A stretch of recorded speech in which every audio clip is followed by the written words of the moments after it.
বিয়ের রাতে যে বর বউকে একা ফেলে রেখে পালিয়ে গিয়েছিল, সেই স্বামীকে আজ 4 বছর পর প্রথমবারের মতো নিজের সামনে দেখে থমকায় সুহা। ড্যাব ড্যাব করে তাকিয়ে দেখে ছেলেটার সাজ পোশাক। সুহা আগেও দেখেছে এই মানুষটাকে, তবে শুধু ছবিতেই। এমনকি বিয়ের দিনেও সে তার স্বামীর দিকে চোখ তুলে তাকায়নি লজ্জায়। আজ তাকাচ্ছে। পরনে ব্লেজার, তাও ব্লেজারের ভিতরে শার্টের খোলা অংশটুকুতে উকি দিচ্ছে পশা লোমবিহীন বুক। চেহারার দিকে তাকিয়ে বুঝতে পারল এই ছেলের জন্য এত মেয়ে পাগল হওয়ার কারণ। শুধু চেহারাই কি পাগল হওয়ার কারণ? এই ছেলের গলার কথাগুলো তো দারুণ ছিল। যে কণ্ঠের সাথে তার বহুদিন আগে পরিচয় হয়েছিল, যে কণ্ঠ আর কণ্ঠ দ্বারা বলা কথাগুলো তাকে কাবু করেছিল বহুদিন আগে। আর তার দরুনই তো প্রথমে বিয়েটা নাকচ করলেও পরবর্তীতে সুহা রাজি হয়েছিল বিয়েটা করতে।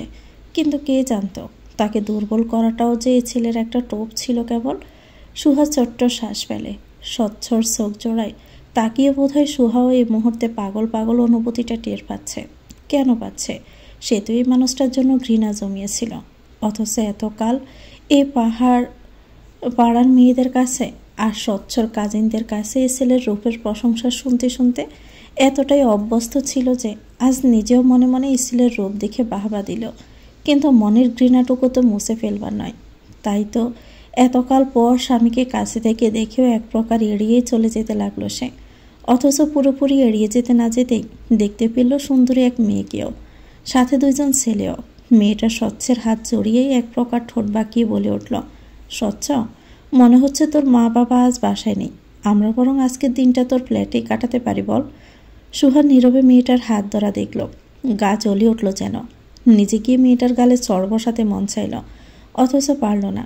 স্বচ্ছ ততক্ষণে তাকালো মেয়েটার দিকে, হাত ছাড়িয়ে বিরক্ত সুরেই বলল, ফ্ল্যাটে কাটালে আমি কষ্ট করে নিজের বাসায় আসলাম কেন? বাসায় এসেছি যখন বাসাতেই থাকবো। ওই মেয়েকে শায়েস্তা করতে হবে তো আমার। মেয়েটা সঙ্গে সঙ্গে বলল, কে? তোর খ্যাত বউটা? যদি এতদিন পর হাজব্যান্ডকে দেখে আবেগে আপ্লুত হয়ে তোকে জড়িয়ে টড়িয়ে ধরে দোস্ত, তুই কি করবি তখন? সুহার মেজাজ চিরচির করল। সে খ্যাত? তাকে খ্যাত বলল এই মেয়েটা? সুহা দাঁতে দাঁত চিবিয়ে শুনল কেবল। সিঁড়ি পেরিয়ে যেতে যেতে স্বচ্ছ বলল, গর্দব, তোকে এনেছি কি করতে তাহলে? সুহা বুঝল স্বচ্ছ কথাটা ওই মেয়েটাকেই বলেছে, এবং কেন এনেছে তাও বুঝল। তবে নিজ স্বামীর সাথে এমন সুন্দরী নারীর কথোপকথন তার সহ্য হলো না।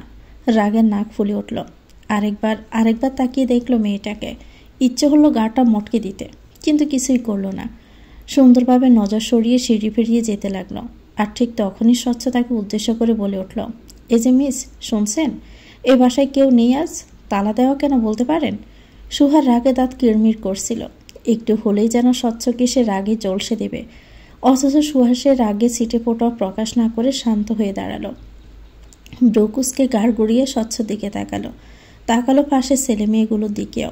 পর মুহূর্তে টান টান স্বরে উত্তর দিল, না, এ বাসার পুত্রবধূ কাজ দেখতে আসছে তো ছেলে পক্ষ, তাই সবাই রেস্টুরেন্টে গিয়েছে, ওখানেই দেখাদেখি হবে। বুঝিনি তো, আশেপাশে পাড়া প্রতিবেশী যদি পাত্রপক্ষের কান ভাঙায় সে কারণেই।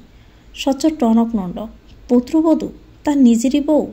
এই কারণেই মেয়েটা তাকে শেষ 2 সপ্তাহ জ্বালাচ্ছে কল করে করে, ডিভোর্সের হুঁশিয়ারি দিচ্ছিল। স্বচ্ছ বিস্ময় নিয়ে বলল, এ বাসার পুত্রবধূ মানে? কোন পুত্রবধূ? সুহা উত্তর দিল, একটাই তো পুত্রবধূ এ বাসার, জানেন না?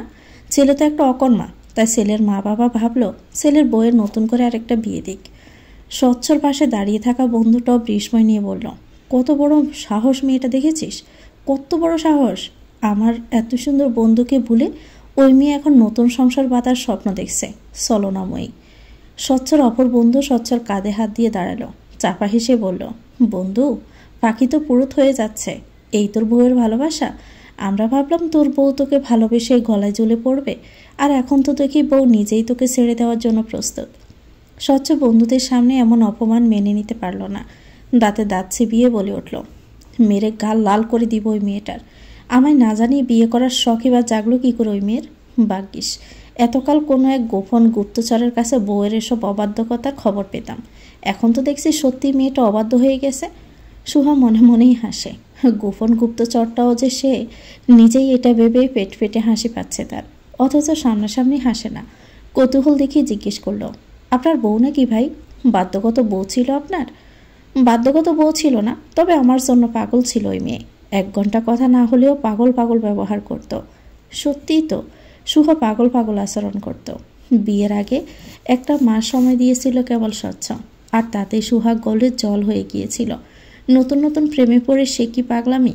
অথচ দুঃখের বিষয় হলো তাদের সরাসরি একটা বারও দেখা হয়নি।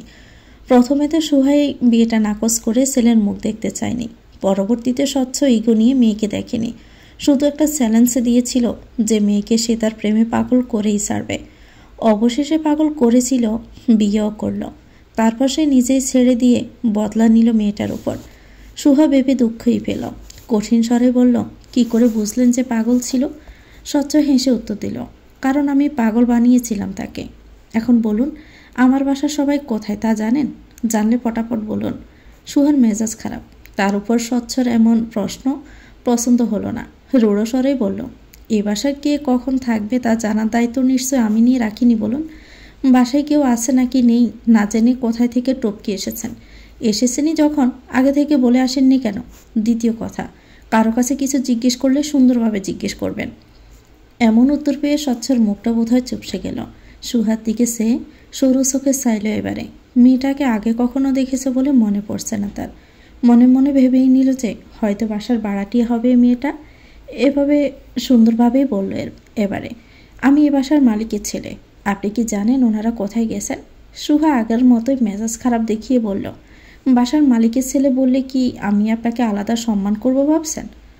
স্বচ্ছ ভদ্রতা দেখিয়ে যখন ভদ্র উত্তর পেল না, তখনই বিরক্ত হয়ে বলে উঠল, না করলে আপনাকে বাসা থেকে বের করে দিব, বেয়াদব মেয়ে। সুহা ভয় পাওয়ার ভান ধরে বলল, বের করে দিবেন? বাবা, ভয় পেলাম আমি। স্বচ্ছ দাঁতে দাঁত চেপে প্রশ্ন করল, কি মনে হচ্ছে বের করতে পারবো নাকি আপনাকে? আপনি বের করে দিলেই বা আমি বের হয়ে যাব কেন? টাকা দিয়ে আসি, এমনি এমনি তো আর থাকছি না ভাই। আজারিয়া পেশাল বাদ দেন। কথাগুলো বলে মুখ কেমন করে নিচে নেমে গেল সুহা। স্বচ্ছ আর ওর বন্ধুরা চেয়ে থাকলো কেবল বোকার মতো। স্বচ্ছ তো বিড়বিড় করে বলল, এই মেয়ে নির্ঘাত আমার বউ থেকে ট্রেনিং প্রাপ্ত বেয়াদব। স্বচ্ছর পাশের বন্ধুটা তখন হেসেই বলল, কিন্তু মেয়েটা সুন্দর দোস্ত, প্রপোজ করলে দোষ হবে না নিশ্চয়। ছেলেটার কথা বলার পরপরই স্বচ্ছর পাশে দাঁড়িয়ে থাকা মেয়েটা আবার বলে উঠল, কাকে প্রপোজ করবি? ওই মেয়েরে? সমস্যা কি করলে? তোরে তো আর তোর আব্বাই আমার সাথে বিয়ে টিয়ে দিবে না, তাই না? তার চেয়ে অন্য একটা জুটিয়ে নেওয়াই তো ভালো। উত্তরটুকু দিয়ে ও ছেলেটা ফ্যাল করে তাকায় মেয়েটার দিকে। মেয়েটা নীতি। বাকি 2 জন ছেলে হলো আবির আর সাদাফ। 3 জনই স্বচ্ছর বন্ধু। স্বচ্ছ কেমন করে তাকাতে নিধি খেপে তাকালো সাদাফের দিকে। বলল, আবার বল। সাদাফ এই পর্যায়ে বিড়বিড় করেই বলল, কিছু না, চল স্বচ্ছর বউকেই খুশি আপাতত। স্বচ্ছ হতাশ। সে এসেছিল মেয়েটা শায়েস্তা করতে, আবারও নিজের প্রেমে হাবুডুবু খাইয়ে মেয়েটাকে গোল দিতে। অথচ এখানে এসেই শুনেছে মেয়ে পুরুত হয়ে যাচ্ছে তার খাঁচা থেকে। স্বচ্ছ ঠোঁট বলিয়ে শ্বাস ফেলে একটা নাম্বারে মেসেজ করল। পরপরই ওই নাম্বার থেকে কল এলো। স্বচ্ছ কল তুলল। ওপাশ থেকে মেয়েলি কণ্ঠ ভেসে এলো, এটা কি আপনার বাংলাদেশি সিম নাকি মিস্টার অস্বচ্ছ? যাই হোক, আমার টানে অবশেষে দেশে এসে পড়লেন দেখে খুশি হলাম। বিয়েতেও এবার চলে আসবেন। স্বচ্ছ চাপা রাগ হলো। কেন জানি না মেয়েটাকে এখন কোষে একটা থাপ্পড় দিতে পারলে মনে শান্তি লাগতো তার। তবুও টান টান স্বরে শীতল রাগ দেখিয়ে বলে উঠল, স্বচ্ছর দিকে সব মেয়ে আগ্রহ নিয়ে ঝুঁকে থাকে, সুহাসিনী অনাগ্রহ দেখানোর সাহস দেখায়নি এই পর্যন্ত কেউ। সেই জায়গায় তুমি তো আমার বউ হয়ে আমায় ছেড়ে অন্য কাউকে ঝুঁকবে? আমার এই অপমান আমি চুপচাপ মেনে নিব ভাবলে কি করে সুহাসিনী? সুহা তাচ্ছিল্যের হাসি হাসল, ঠোঁট বাঁকিয়ে বলে উঠল, খুব অহংকার না নিজের সৌন্দর্যে? আমি কিন্তু আগেও আপনার সৌন্দর্যের প্রেমে পড়িনি অস্বচ্ছ সাহেব, আপনার কণ্ঠের আর কথার প্রেমে পড়েছিলাম। স্বচ্ছ বাঁকা হেসে বলল, এবারে সৌন্দর্যের প্রেমেও পড়বে, আপাদমস্তক সব কিছুরই প্রেমে পড়বে। এমনভাবে প্রেমে পড়বে যে আমায় ছাড়া আর কিছুই বুঝবে না সুহাসিনী। সুহা হাসে, উত্তরে বলে, সুহা নিজের অপমানের শোধ নিজে নিতে পারে মিস্টার অস্বচ্ছ। সৌন্দর্য দেখেই গলে যাব অতটাও হ্যাংলা ভাববেন না আমাকে, তাহলে দেখবেন নিজের জালে নিজেই ফেসে যাবেন। প্রতিশোধবশত একটা মেয়েকে বিয়ে করে তারপর তাকে একা ফেলে চলে যাওয়াটা মেয়েটার জন্য কতটা অপমানজনক তা স্বচ্ছ আজও বুঝে উঠতে পারেনি। বরাবরই একটা বাউন্ডলে ছেলে স্বচ্ছ, নিজের মর্জি মতো চলে এসেছে সবসময়। সে বাউন্ডলে স্বচ্ছ নিজের বিয়ে করা বউকে যেখানে কোনোদিন দেখেইনি, সেখানে না দেখে না চিনে সে না দেখা বউকে খুঁজে বের করতে ব্যস্ত হয়ে পড়বে। এই প্রত্যাশা করাটা বোধহয় ভুল। স্বচ্ছ নিজের অদেখা বউয়ের উপর একটা চাপা রাগ দমিয়ে রেখে ছাদে গিয়ে দাঁড়ালো। সাথে সাথে আসলো নিধি, সাদাপার আবিরও। বসার মতো তেমন কিছু না পেয়ে ছাদের দড়িতে শুকাতে দেওয়া একটা বিছানার চাদর টেনে নিল। অথচ বিছানা চাদরের মালিককে তা তাদের কেউই জানে না। অজানা মালিক এসে বিছানা চাদর নিয়ে অনুমতি না নিয়েই ছাদের খসখসে ফ্লোরে বিছিয়ে নিল চারজনে। তারপরে বসে পড়ে সেভাবেই বিশ্রাম করলো অনেকক্ষণ। অবশেষে দুপুর হতেই খিদের জ্বালায় খাবার অর্ডার করলো চারজনে মিলে। খাবার আধ ঘন্টার মধ্যে চলেও আসলো। তারপর খাওয়া শেষে নিধি ছাদে দেখতে দেখতেই চুইংগাম চিবিয়ে চিবিয়ে বলল, বাবা, তোদের ছাদখানা দেখি ফুলে ফুলে ঝকঝকা করছে রে দোস্ত। তোর বউয়ের বিয়ের ফুল বোধ হয় এখান থেকেই কালেক্ট করা হয়ে যাবে বল। বলতে বলতেই ছাদে লাগানো কালো গোলাপ গাছটা থেকে 3টা ফুল ছিঁড়ল নিধি। ফুলগুলোও দেখতে দারুণ লাগছিল। পরপর সেগুলোকে কানে গুজে নিল নিধি। স্বচ্ছর ইচ্ছে হলো নিধির মুখটা এক ছোড়ে ভোঁতা বানিয়ে দিতে। খাবারের শেষ গ্রাসটা চিবিয়ে চিবিয়ে বলল, ভাবছি তোরা সাদাফের বাসরের ফুলগুলো এখান থেকেই কালেক্ট করব। সুন্দর হবে না বল? নিধি মুখ ভেঙিয়ে বলল, কি আশ্চর্য, এমনভাবে রেগে যাচ্ছিস কেন? খারাপ কিছু তো বলিনি বল। স্বচ্ছ তখন খাওয়া শেষ করে উঠে দাঁড়িয়েছে। ছাদে মেলে দেওয়া কাপড়গুলো থেকে সাদা রঙের একটা ওড়না টেনে নিয়ে নিজের হাতটা মুছল হাইস করে। আর ঠিক তার পর মুহূর্তে কেউ এসে ওড়নাটা সো মেরে টেনে নিল। তেজ নিয়ে তার সামনেই বলে উঠল, কি আশ্চর্য, বাসার মালিক বলে কি যার তার কাপড় চোপড় কি নিজের হাত মোছার সামগ্রী বানাবেন ভাই? কি করলেন দেখেন তো, সাদা ওড়নাটা আমার। স্বচ্ছ প্রথম দফায় চুপ থাকল। নিজের অজান্তেই ভুলটা করে বসেছে সে। ওড়নাটা কার ছিল সেটাও তো সে জানতো না। তবে এই মুহূর্তে বেয়াদব মেয়ের ওড়নায় হাতের হলুদ হলুদ চাপ দেখতে খারাপই লাগছে না তার, বরং আনন্দ হচ্ছে। ডোন্ট কেয়ার ভাব নিয়ে বলল, আপনি যে তখন বেয়াদবি করলেন, এর জন্য এটাই প্রাপ্য। কাজটা আমি অজান্তে করলেও এটা আপনার ওড়না শুনে আমার খুশিই লাগছে। সুহা এ পর্যায়ে খেপা বাঘিনীর মতো তাকালো, যেন একটু হলেই গিলে ফেলবে স্বচ্ছকে। রাগে নাক ফুলে উঠেছে মেয়েটার। রাগে কাঁপতে কাঁপতে বলে উঠল, ওটা আমার পছন্দের ওড়না ছিল, আপনাকে আমার ইচ্ছে করছে ছাদ থেকে ফেলে দিতে এখন। স্বচ্ছ ঠিক সুহার মতো করে রাগ দেখালো না, তবে হেসে হেসেই বলল, আমারও ইচ্ছে হচ্ছে, এদিকে আসুন, কোলে তুলে ছাদ থেকে ফেলে দেই আপনাকে। সুহার দ্বিগুণ তেতে গেল। হাত দিয়ে গুষি দেখিয়ে বলে উঠল, এতই সহজ, মেরে মুখ ভেঙে দিব। স্বচ্ছ এবারেও হাসে। দেখলে পাতলা চিকন এটুকুন মেয়ে কিনা তার মুখ ভেঙে দিবে। হেসে বলল, তাই নাকি?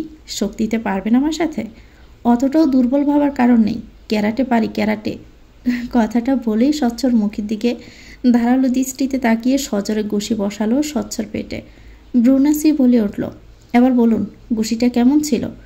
স্বচ্ছ না তো ব্যথায় নাক মুখ কুচকালো, না তো ব্যথায় পেট চেপে ধরল। উল্টো সুহার কথা শুনে পেট ফাটা হাসিতে পেটে পড়ল। সুহা তাকিয়ে দেখে একটা ছেলে এতটা সুন্দর হাসে কেন, নাকি তার কাছে এতটা সুন্দর বোধ হচ্ছে। সুহার বুক চিনচিন করে, বুকের ভিতরে হৃদস্পন্দন আন্দোলিত হয়ে শোধায়। ছেলেটা মারাত্মক হাসে, সাথে দৃশ্যমান ছেলেটার টেরা বেঁকা জকজকে সাদা দাঁত। সুহার বুকে হৃদস্পন্দন বাড়ছে। সামান্য একটা ছেলে তাকে তার সৌন্দর্য দিয়ে কাবু করে ফেলছে। নিজের এমন অবনতি আর দুর্বলতা দেখে নিজেরই ঘৃণা হলো। পর মুহূর্তে দাঁত মুখ সহ্য করে নজর সরাতে কানে এলো স্বচ্ছর হাস্যজ্জ্বল স্বর, এই ফাটকাঠি, গুষিতে আমি ভয় পেয়ে যাব মিস। যাই হোক, আপনার ক্যারাটে দেখে আমি বিস্মিত মিস ক্যারাটে পারা ম্যাম। সুহা আবারও রাগী সাহ নিতে চাইল। হাত চালিয়ে স্বচ্ছর মুখ বরাবর একটা গুষি দিতে চাইতেই স্বচ্ছ সরে গেল। চাপা হেসে বলে উঠল, থাক থাক, নিজের এনার্জি খরচ আর করবেন না ফুসফুস করে। আপনি তো মেয়ে, আমি তো আর মারামারিতে আপনার সাথে লাগতে যাব না বলুন। তার চেয়ে মনে মনে নিজেকে বিজয় দৌড়ে সুখী হন। সুহা ফুসফুস করছে তখনও। রাগে নাক ফুলিয়ে নিয়ে স্বচ্ছর দিক থেকে নজর সরাতেই চোখে পড়ল নিদের কানে গোজা 3-3টে কালো গোলাপ। সুহার চোখ মুহূর্তে গেল কালো গোলাপ গাছটায়। তার নিজের গাছ। অনুমতি না নিয়ে ফুল ছেড়াতে মেজাজ আরেক দফা খারাপ হলো।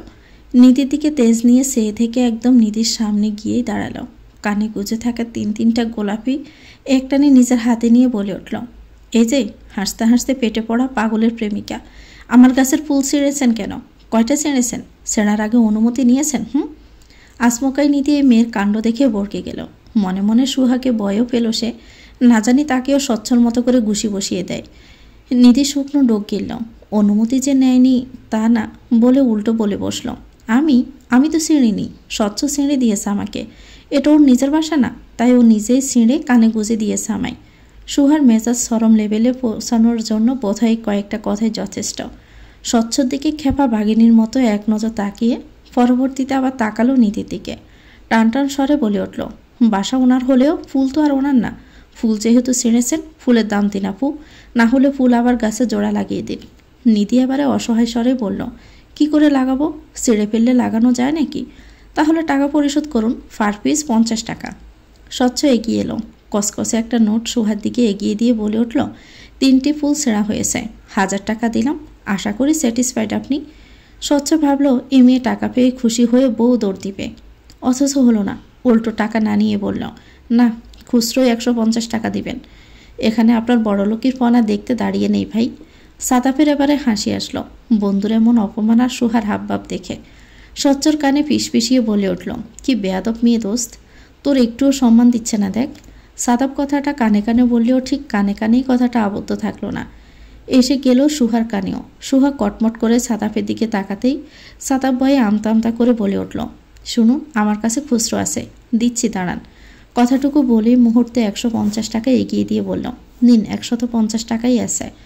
সাদাব এগিয়ে দিল টাকাটা, সুহা নিল, হুঁশিয়ারি দিয়ে বলে গেল, গুড, নেক্সট বার আমার গাছে হাত দিলেও হাত কেটে ফেলবো, মাইন্ড ইট। কথাটুকু বলে চলে যেতে যাচ্ছিল সুহা। নিধি ফেল ফেল করে তাকিয়ে বলল, দোস্ত, টাকা নিল, ফুলগুলো দিল না তো। স্বচ্ছ গুরুত্ব না দিয়ে বলল, ওই ফুল অতটা প্রয়োজনীয় না, বাদ দে। সুহা শুনল, ফাঁগুড়ি এসে স্বচ্ছদের সামনে দাঁড়িয়ে নিজের ওনার সাথে সাথে মেঝেতে থেকে বিছানা চাদরটাও আঁকড়ে নিল। অপর হাতে ফুলগুলো এগিয়ে সাদাবকে, নিধিকে আর আবিরকে একটা একটা করে গোলাপ দিয়ে বলল, আপনাদের ফুল নিন, টাকাগুলো ফুলের বিনিময়ে নেইনি, ফুল ছেঁড়ার বিনিময়ে জরিমানা নিয়েছি আপু, আর ফুলগুলো ফ্রিতেই দিলাম। আর হ্যাঁ, ওড়না, বিছানা চাদর ময়লা করার সোদা তুলে রাখলাম, সুযোগ বুঝে নিয়ে নিব। কথাগুলো টান টান স্বরে বলেই সুহা চলে গেল। আবির কালো গোলাপটার দিকে চেয়ে থেকে মিনমিন স্বরে বলল, দোস্ত, কি ডাকাত মেয়ে রে, এ মেয়ে কোন বাপের মেয়ে রে, কোথায় থেকে উদয় হলো, বাপরে বাপ। পর মুহূর্তে আবার বলল, তবে ভালোই আছে, কি সুন্দর গোলাপ দিয়ে গেল আমাদের, শুধু স্বচ্ছকেই দিল না। একটু আগে অবধি দেখলাম স্বচ্ছর বই অবহেলা করছে স্বচ্ছকে, এখন তো দেখছি অন্য মেয়েরাও স্বচ্ছকে পাত্তা দিচ্ছে না। কাহিনী কি মামা, তোর সৌন্দর্য কমে যাচ্ছে নাকি বলতো? স্বচ্ছ আবিরের কথাটায় পাত্তা না দিয়ে বিড়বিড়িয়ে বলল, পড়ে আছে এক ঝামেলায়, যোগ হয়েছে আরেক ঝামেলা। এ মেয়ের বিষয় পরে, আগে বাসার লোক আর আমার না দেখা বউ কবে আসবে তাই ভাবি। বিকেল অবধি সময়টা স্বচ্ছদের ছাদেই কাটল। তারপর যখন শীতল হাওয়ায় চোখ বুঝে বুঝে আসবে, ঠিক তখনই ছাদে এলো ফিনফিনে শরীরে অষ্টাদশী এক মেয়ে। সাদাব সে মেয়েকে দেখে স্বচ্ছকে ঠেলে দিল, ইশারায় বোঝালো এই মেয়েকে। অথচ তার আগে মেয়েটা তাদের দিকে ঝুঁকে স্বচ্ছকে বলে উঠল, ভাইয়া, কতক্ষণ হলো এসেছিস? ভাগ্যিস ভাবি বলল তুমি এসেছ, না হলে তো তোমায় আরও অপেক্ষা করতে হতো। স্বচ্ছ ভালোভাবে তাকালো, মেয়েটা তার ছোট বোন শিয়া। এত বছরে 2 বার দেখেছে সে বোনকে, তাও বোনের জন্মদিনে লুকিয়ে উইশ করেছিল বলে। স্বচ্ছ ছোট বোনকে দেখে আনন্দ উচ্ছ্বাসিত হবে নাকি দুঃখে কপাল চাপড়াবে বুঝে উঠতে পারল না। বলল, তোর ভাবি বলেছে? বাবা, কবে থেকে এত ভালো হলো তোর ভাবি? শিয়া ভাবির পক্ষ নিয়ে বলে উঠল, ভাবি খারাপই বা কবে ছিল ভাইয়া, তুমি তো রেখে চলে গেলে ভাবিকে। স্বচ্ছ মানল না, অদৃশ্য রাগ নিয়ে বলল, বিয়েতে প্রথম দফায় অপমানিত করেছিল তোর ভাবি, এই মুহূর্তে বিয়েটা নাকচ করে দিয়ে সবার সামনে আমার সম্মানের 12টা বাজিয়ে দিয়েছিল ওই মেয়েটা। সেই জন্য তুমিও তো ভাবির সম্মানের 12টা বাজালে, তাই না? শোধবোধ তো হয়েই গেল বলো। হয়নি, ওই মেয়ে এখনও তেড়ামি করে, বেশি ভাব দেখায়, এত ভাব পছন্দ হচ্ছে না আমার। শিয়া হতাশ হয়ে বলল, তোমার পছন্দ হয়ে কি হবে, ভাবি তো অন্য কারো বউ হয়ে যাবে, তাই না? তুমি কেবল এখন ডিভোর্সটা দিবে। স্বচ্ছ তেড়িং করে উঠে দাঁড়ালো, বললেই হলো, তাহলে কি করবে? ওই মেয়ে যাতে সব অ্যাটিটিউড ড্রেনে ফেলে আমার প্রেমে হাবুডুবু খেয়ে মরে, সে ব্যবস্থা করব কৌশলে। শিয়া সরু শ্বাস ফেলে বলল, তারপর আবার ছেড়ে যাবে? স্বচ্ছ রাগে না বোনের ওপর, তবে ফোন বের করে কতগুলো হাত ধরাধরি এই সেই ছবি দেখালো, যেগুলোতে হাতের মালিকদের দেখা না গেলেও বোঝা যাচ্ছে একটা মেয়ের হাত, একটা ছেলের হাত। দেখিয়ে বলল, দেখ তোর অতি ভালো ভাবির কাজ কারবার, গত 2 মাস যাবৎ কোন ছেলের হাত ধরে ধরে ছবি পাঠিয়েছে আমাকে, কোন ছেলে থেকে ফুলও নিয়েছে, কোন ছেলের সাথে ডেটে গিয়ে কফি খাচ্ছে, সব ছবি পাঠিয়েছে। এসব করে জ্বালানোর মানে কি বল? নিশ্চয় ভাবি তোমাকে ভুলে অন্য কারোর প্রেমে পড়েছে, এটা বোঝাচ্ছে। স্বচ্ছর আগে ফুঁসে বললাম, ডিভোর্স দিবে বলেছে ওই মেয়ে আমাকে? সাহস কত? শিয়া বলে, খারাপ কি? তুমি তো আর সংসার করার জন্য বিয়েটা করনি, তাই না? তাই বলে আমায় প্রত্যাখ্যান করবে? এত বড় সাহস? শিয়া ভাইয়ের পক্ষ নিল না, বরং উত্তরে বলল, অতটাও সাহস দেখায়নি ভাইয়া, নেহাতি তুমি মানতে পারছো না বিষয়টা, তাই এখন বাসায় চলো, এ বিষয়ে আমরা পরে কথা বলবো। স্বচ্ছ কৌতূহল নিয়ে বলল, বাসায় কি ওই মেয়েও আছে? থাকলে আমি এক্ষুনি গিয়ে ওই মেয়ের গালে চড় বসাবো আর ওর সাহসের তারিফ জানাবো। ভাবি তো আমাদের সাথে একসাথে থাকে না ভাইয়া, তাহলে কোথায় পাবো ওই মেয়েকে আমি? শিয়া মনে মনে হাসল। আজ তার ভাই ভাবির সম্পর্কটা অন্যরকম থাকলে সেই সবচাইতে বেশি খুশি হতো।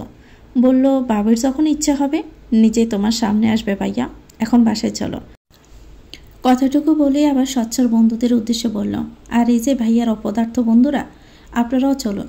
কথাটুকু বলে শিয়া পা বাড়ালো, ফিসু বাকি চারজনও পা বাড়ালো। আবির ফিসফিস করে বলল, তোর বোন আমাদের অপদার্থ বলল দোস্ত? এইটুকুন মেয়ে আমাদের অপদার্থ বলল? শিয়া শুনল কথাটা, ফিসু ফিরে আবিরের দিকে সে বলল, আসেনি তো অপদার্থর মতো, কি বলবো আর বলুন?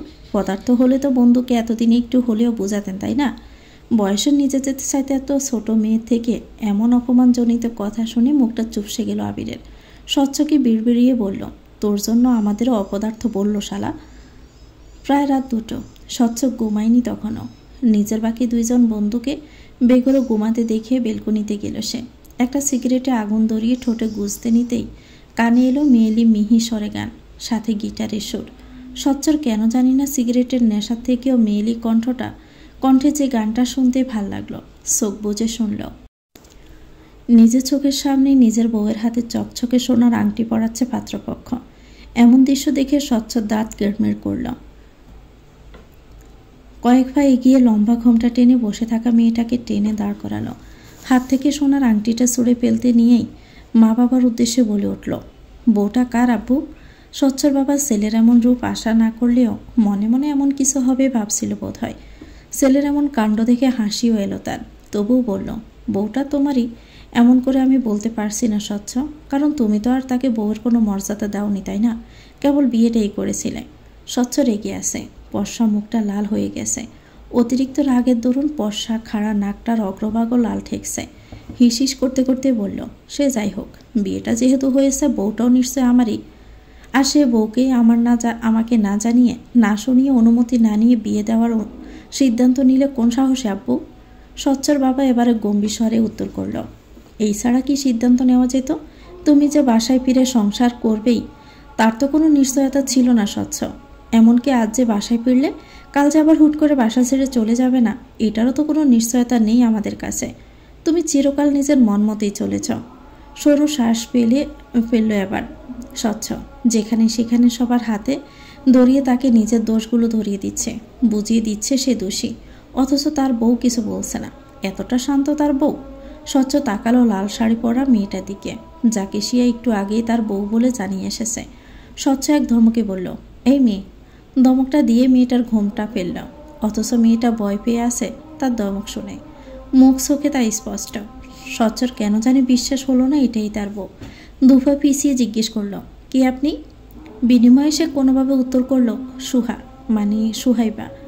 স্বচ্ছ বিশ্বাস করল না, শক্ত স্বরে বলল, আমি সুহাসিনীর কথার ধরন চিনি। আপনি যেই হন, তবে সুহাসিনী যে নন তা বোঝা আমার জন্য খুব একটা কঠিন বিষয় না। কথাগুলো বলে হনহন করে চলে গেল নিজের রুমে। নিজের অপদার্থ বন্ধুদের রুমে চিত হয়ে মোবাইলে ডুবে থাকতে দেখে দ্রুত পায়ে বেলকুনিতে গেল। সুহার নাম্বারটাই কল দিল তৎক্ষণাৎ। ওপাশ থেকে সুহাও কল তুলল। স্বচ্ছ সঙ্গে সঙ্গে ডাকল, সুহাসিনী। সুহা চোখ বুঝে। এই ডাকটা তার অতি অপ্রিয় হয়েও ভীষণ রকমের প্রিয় রয়ে গেছে। প্রথম সুহা নামটাকে টেনে সুহাসিনী ডাকত স্বচ্ছ। 4 বছর পেরিয়ে গেলেও স্বচ্ছর মুখে ডাকটা এখনও আছে, তবে আগের মতো আনন্দ হয় না সুহার। আগে যেমন ফোনের অপর প্রান্ত থেকে ডাকটা শুনলেই তার হৃদয় আন্দোলিত হতো, এখন আর তেমন হয় না। তবুও নরম গলায় বলল, একটা সময় সুহাসিনী নামটা আমি খুব আগ্রহ নিয়ে শোনার অপেক্ষায় থাকতাম অস্বচ্ছ সাহেব, অথচ আজকাল এই নাম শুনলে বিশেষ কোনো অনুভূতি আমার আর হয় না। স্বচ্ছ নাক লাল করে তখন বলল, সে কারণে নাকে দড়ি দিয়ে ঘুরাতে চাইছো আমাকে? সুহার হাসি এলো, বলল, কি বুঝেই কথা? তোমার বদলে অন্য মেয়ে বসিয়ে আমার সামনে এঙ্গেজমেন্ট করিয়ে কি বোঝাতে চাইলে? নিজে যখন আসবে না অন্যকে দিয়ে নাটক কেন করাচ্ছ? সুহা উত্তর দেয়, নাটকটা আমি অ্যারেঞ্জ করিনি, আপনার আব্বা আম্মা করেছে। আপনি বিষয়টা ইন্টারেস্টে দেখাবেন কিনা তা দেখার জন্য। তুমি আসতে তাহলে মেরে মুখটা ভোতা করে দিতাম। সুহা তাচ্ছিল্য করে বলল, আমি আপনার জন্য অতটাও মরিয়া নই যে ঢ্যাং ঢ্যাং করে আপনার সামনে হাজির হতাম মিস্টার অস্বচ্ছ। স্বচ্ছ আবার চুপ থাকে। অনেকটা সময় পর শান্ত কণ্ঠে বলল, আমি তোমার গানের গলা চিনি সুহাসিনী। আগে প্রায়শই গান রেকর্ড করে তুমি পাঠাতে। সুহার এক মুহূর্তে টনক নড়ল। এত সব সতর্কতার মাঝেও একটা ভুল ইতিমধ্যে করে বসেছে। বুঝতে পেরে সন্দেহী স্বরে বলল, তো? স্বচ্ছ কপালে হাত দিয়ে স্লাইড করতে করতে বলল, রাতে গান গেয়েছিলে, নিচ থেকে আসছিল মেয়েলি গলাটা। আমি ভুল না হলে তুমি নিচের ফ্ল্যাটেই থাকো, তাই না? সুহা এড়িয়ে গেল, বদলে বলল, হুট করে আমায় নিয়ে মস্তিষ্ককে এতটা চাপ কেন দিচ্ছেন? কারণ কি? দেখা করতে চাইছি। আমি বাসায় ফিরছি মূলত তোমাকে জব্দ করতে সুহাসিনী, তোমার অবদ্ধকতা শাস্তি দিতে। সুহার কণ্ঠ নরম হলো। দীর্ঘশ্বাস টেনে বলল, একটা ভুল কয়বার করব স্বচ্ছ? একবার তো জব্দ হয়েছিলামই, বাধ্য হয়েছিলাম আপনার প্রেমে। এখন তো আমি আর সেই বোকা মেয়েটি নেই। আপনি ভুলাতে চাইলেও এবার আর বলবো না আমি। স্বচ্ছ শক্ত স্বরে বলল, আমার জেদ অনেক, আমি আমার সব জেদ পূরণ করেই ছাড়ি। সুহা কণ্ঠ দ্বিগুণ শক্ত করে বলল, সাথে খুব ইগো, তাই না? এতটাই ইগো যে একটা মেয়েকে অপমানে জর্জরিত করে আপনার শান্তি মিলছে না। স্বচ্ছ জিভ দিয়ে ঠোঁট বেজায়। সত্যি সে ইগোর কারণেই সুহার পিছনে পড়েছে। এমনকি এখনও ইগোর কারণেই সুহার পিছনে পড়ে আছে। সুহাকে নিয়ে ভাবছে অতটা। ছোট্ট শ্বাস ফেলে বলল, যে সুহাসিনী আমার প্রেমে মরিয়া ছিল, সে সুহাসিনীর এতটা অ্যাটিটিউড সহ্য হচ্ছে না আমার। আপনার সহ্য হওয়ার মতো চলতেও যে আমি বাধ্য নই। আপনি জানেন আমি আপনাকে হৃদয়ের সবটুকু দিয়ে ঘৃণা করি অস্বচ্ছ সাহেব। স্বচ্ছ গাল ফুলিয়ে শ্বাস ফেলল। চিরচিরে রাগ জমল মস্তিষ্কে। তার মুখের উপর স্পষ্ট কথা বলাতে তার রাগ ক্রমশ বাড়ছে মনে হলো। কণ্ঠে শীতল রাগ মিশিয়ে বলল, ঘৃণা করো আর যাই করো, আমি বিনা অন্য কারোর সাথে মিশবে না। এটা আমাকে শাস্তি দেয় না, শান্তি দেয় না। সুহা কৌতূহল নিয়ে বলল, কেন? আমি যতদূর জানি আপনার মনে তো আমার জন্য একটু অনুভূতি ছিল না স্বচ্ছ। তাহলে স্বামী নামক সম্পর্কের অধিকারবোধ থেকেই শান্তি পাচ্ছেন না নাকি? স্বচ্ছ দাঁতে দাঁত চিবিয়ে বলে উঠল, ইগো থেকে, স্রেফ ইগো থেকে। আমার কোনো দিকে কম আছে? আমার বউ কেন অন্যদিকে ঝোঁকার সাহস করবে? নাকি শারীরিক চাহিদা মেটাতে? সুহার নাক মুখ কুচকাল, তেজ দিয়ে বলে উঠল, ছিহ, সাথে কি আর আপনাকে অস্বচ্ছ ডাকি? মনটাই তো অস্বচ্ছ আপনার। স্বচ্ছ রাগ নিয়ে বলল, আমি সিরিয়াসলি বলছি সুহাসিনী, বাসায় এসেছি, বউ খুঁজছি। এমনি এমনি নিশ্চয় নয়।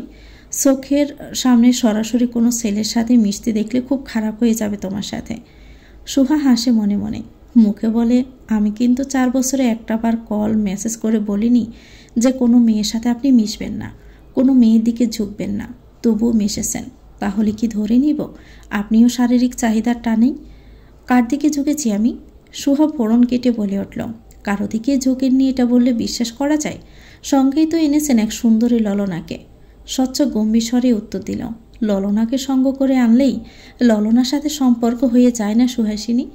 সুহা যদিও মানল না কথাটা, তবু অন্য প্রসঙ্গে বলল, এতদিন ফিরেননি, এখন এতদিন পর কেন এসেছেন? কোন উদ্দেশ্যে? স্বচ্ছ বলল, শেষ 2 মাস জ্বালিয়ে মারছিলে তুমি।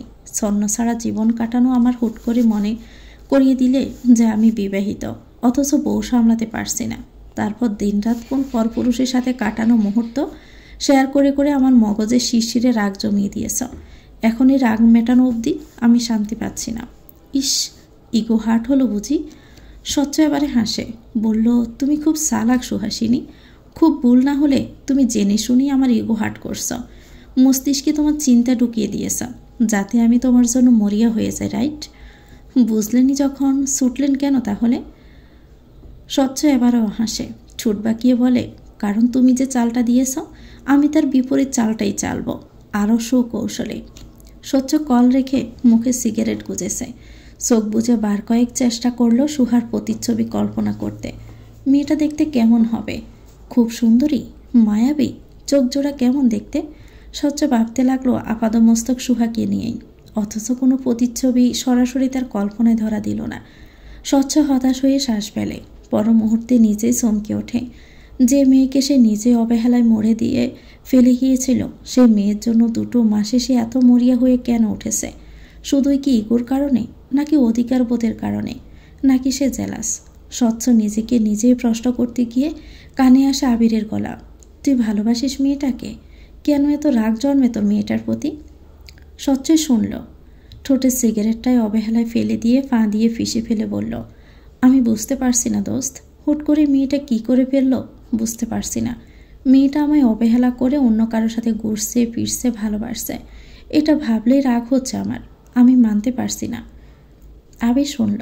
এগিয়ে এসে কিছু বলবে তার আগেই সেখানে এলো শিয়া। হাতে 2 কফির মগ, একটা আবিরের হাতে অন্যটা স্বচ্ছর হাতে দিয়েই সে বলল, ছোটবেলা থেকে ভাইয়া নিজের জিনিস নিয়ে ওভার প্রসেসিভ, তাই নিজের বউ অন্যের হয়ে যাচ্ছে মানতে পারছে না। এটা শুধুই ভাইয়ার জেদ। আবির ফেল করে তাকিয়ে বলল, জেদ? তাহলে কি ভালোবাসা? স্বচ্ছ এবারে উত্তরে বলল, যাকে কখনো দেখেইনি তাকে কি করে ভালোবাসবো? পাগল নাকি? আমি তো শুধু মেয়েটাকে জব্দ করতে চাইছিলাম, তাই তো এসেছি। কিন্তু এখন মনে হচ্ছে মেয়েটাই আমাকে বারবার নাকে দড়ি দিয়ে ঘুরাচ্ছে। চালাক মেয়েটা। শিয়া হাসে, যেতে যেতে বলে ওঠে, দেখো ঘুরতে ঘুরতে আবার ভালোবেসে ফেলো কিনা। স্বচ্ছ সঙ্গে সঙ্গে উত্তর করল, অসম্ভব। শিয়া বেলকুনি পেরিয়ে চলে গেছিল। ভাইয়ের মুখে অসম্ভব কথাটা শুনে আবার গাড় কাত করে বলে গেল, সম্ভব ভাইয়া, সব সম্ভব। তখন রাত 11টা। স্বচ্ছর ফোনে হুট করে একটা মেসেজ এলো, সাথে হোয়াটসঅ্যাপে 2 ছবি এলো। স্বচ্ছ সঙ্গে সঙ্গে দেখল সুহার মেসেজ। কোনো এক ছেলে মেইলি হাত ধরে অতি যত্নে ছুরি পরিয়ে দিচ্ছে। এমন 2 ছবি যাতে কেবল হাতগুলোই দৃশ্যমান, কিন্তু মুখ নয়। স্বচ্ছ এমন ছবি পেতে পেতে অভ্যস্ত। বরাবরের মতো এবারও তার রাগ হলো। শিরশির করলো মস্তিষ্ক। সুহা ছবির সাথে সাথে মেসেজে লিখল, সন্ধ্যায় ওর সাথে দেখা হয়েছিল, ছুরি কিনে পরিয়ে দিয়েছে দেখুন। এতক্ষণ ওর সাথে রিক্সায় ঘুরে 8 ঘন্টা আগে বাসায় আসলাম বুঝলেন। ইস, কত সুন্দর ছুরিগুলো। স্বচ্ছ পুরো মেসেজটা পড়ে বিছানা ছেড়ে উঠে দাঁড়ালো। একই বিছানায় আবির আর সাদাপও ছিল। 3 জনেই এক রুমেই থাকার ব্যবস্থা। আর নিধি শিয়ার সাথে শিয়ার রুমে ঘুমায়। স্বচ্ছকে হুড়মুড় করে বিছানা ছেড়ে চলে যেতে দেখে আবির আর সাদাপ একসঙ্গে বলে উঠল, কি আশ্চর্য, তুই এমন লাফ মেরে কোথায় যাচ্ছিস? টয়লেট পেয়েছে তোর? স্বচ্ছর ইচ্ছে হলো সাদাপ আর আবিরের নাক বরাবর ঘুষিয়ে দিতে। দাঁতে দাঁত চিবিয়ে বলে উঠল, নিচের প্লেটে যাচ্ছি শালা, যেখানে আমার না দেখা বউটা থাকে। রাত 11টায় দরজায় টোকা পড়তে বাসার ভিতরে থাকা 4 জন মেয়ে ড্যাব ড্যাব করে চাইল। সুহারা এই ফ্ল্যাটে মোট মিলে 5 জন মেয়ে থাকে। একজন ইতিমধ্যে নাক ডেকে ঘুমাচ্ছে, বাকি 4 জন দাঁড়িয়ে ভাবছে কে দরজা ধাক্কাচ্ছে। অবশেষে দরজার ওপারে থাকতে পারে কে বুঝে না উঠে লুকিং গ্লাসে তাকাতে দেখল স্বচ্ছ। সুহা পাশেই দাঁড়ানো ছিল। যে দেখল সে পিসপিসে স্বরে বলে উঠল, এটা তো দুলাভাই, জেনে গেছে নাকি তোর ঠিকানা? যে বলল সে মেয়েটা হলো সেই যাকে তখন লাল শাড়ি পরিয়ে স্বচ্ছর সামনে হাজির করা হয়েছিল। নাম নিতু। সুহা স্বচ্ছর আসার খবর পেয়ে ছোট শ্বাস ফেলল। 4 জনের কানেই কিছু একটা বলে দিয়ে দরজা খুলল। সম্মুখে স্বচ্ছকে দেখে নিয়ে বলে উঠল তেজি স্বরে, আশ্চর্য, অভদ্রের মতো এত রাত্রে যুবতী মেয়েদের বাসায় এসে দরজা কেন ধাক্কাচ্ছেন ভাই? ভদ্রতা শেখেননি? স্বচ্ছ থতমত খেয়ে গেল। সে মোটেও জানত না এ বাসায় 4 জন অবিবাহিত মেয়ে থাকে।